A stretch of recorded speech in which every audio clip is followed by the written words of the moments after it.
Good morning, everyone. Welcome to this morning's edition of the NBC Markets Morning Call. Stocks were lower Friday night as bond yields sounded the inflation alarm. We saw pretty big spikes in bond yields across the board globally. Just a quick one.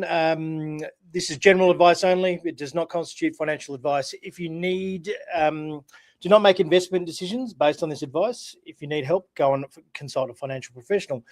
So, just having a look at the market map here, you've got the likes of Microsoft and Apple there that are fairly defensive. Microsoft's been brutally hit over the last probably sort of 6 or so months. And Apple really hasn't been, part of this massive rally.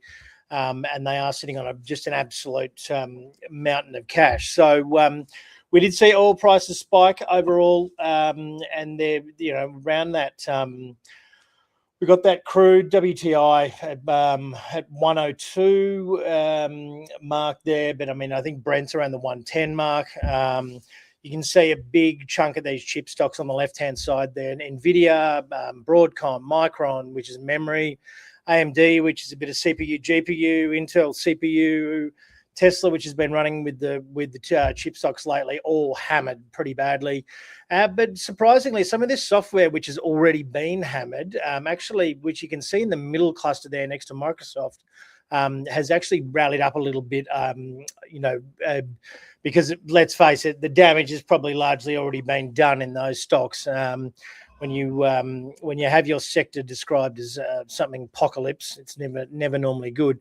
The oil sector obviously heading a little bit higher as well. I'm pretty surprised that these guys haven't performed better, to be honest. They're absolute fortress balance sheets in these guys, and they're earning a great deal of money as it stands at the moment. You can sort of see now the technicals have sort of swung a little bit. The ASX is down somewhere around the 1 to 1.5% mark in futures on Friday night. But look, the bond vigilantes are back and oil's ripping, and look, this is a huge test for this week. We've got Nvidia earnings on, I believe, the Wednesday night, which will be the Thursday morning here. And that SOX index was down 4% on that AI CapEx sustainability focus. So look, this week particularly, these aren't enormous moves here, but this is absolute game time for the equity market. A really pivotal sort of moment. If we have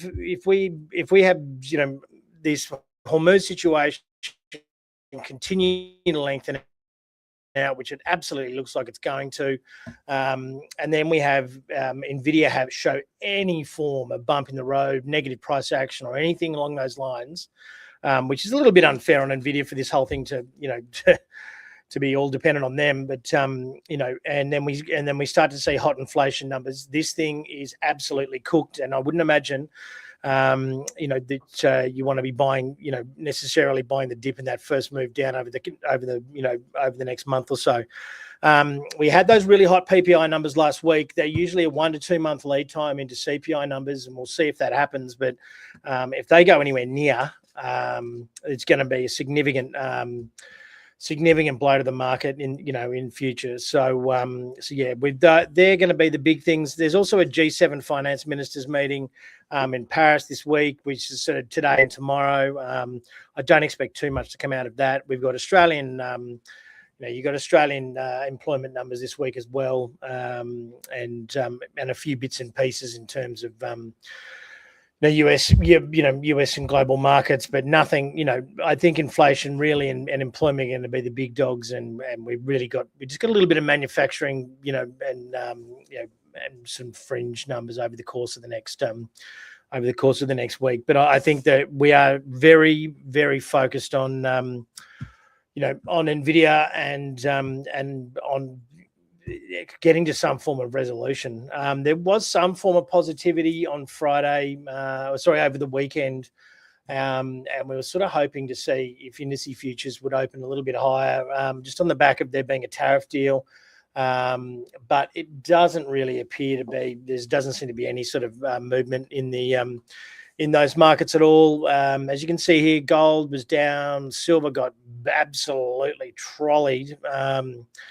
and was down sort of 11% for the week after being up like 15% for the week.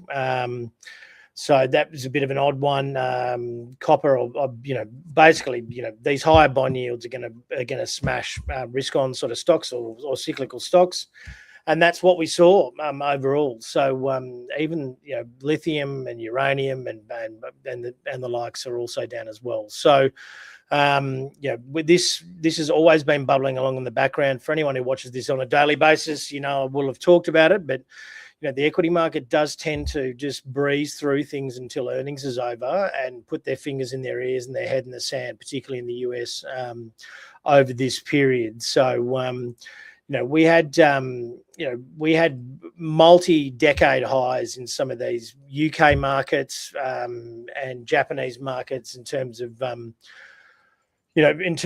yields. So you can sort of see this is the US Treasuries. So the green is the right axis, which is the benchmark Treasury yields, and then obviously when we see a spike in Treasury yields, we sort of tend to see a dip in the equities, and we've just seen them both rallying together over the course of the last or particularly the last month or so. So or the course of most of this year. But if we start to get back through these these multi-year highs, we're going to be in a fair bit of trouble. And I think there'll be, for the first time, that the equity market sort of sitting up and taking a little bit of notice. But overall, I'd be this week you'd be taking a bit of a defensive stance, particularly Australia. I think investors should be going, obviously first things first, go see your accountants and catch up on what you need to be doing post budget.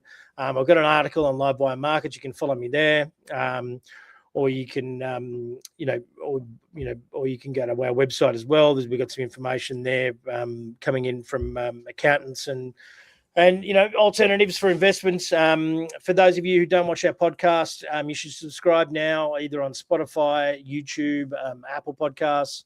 For those of you who are watching live on social media, for this platform every morning, if you want daily updates, just go to, on your favorite platform, just go to @MPC Markets and subscribe today. Like and subscribe and all that.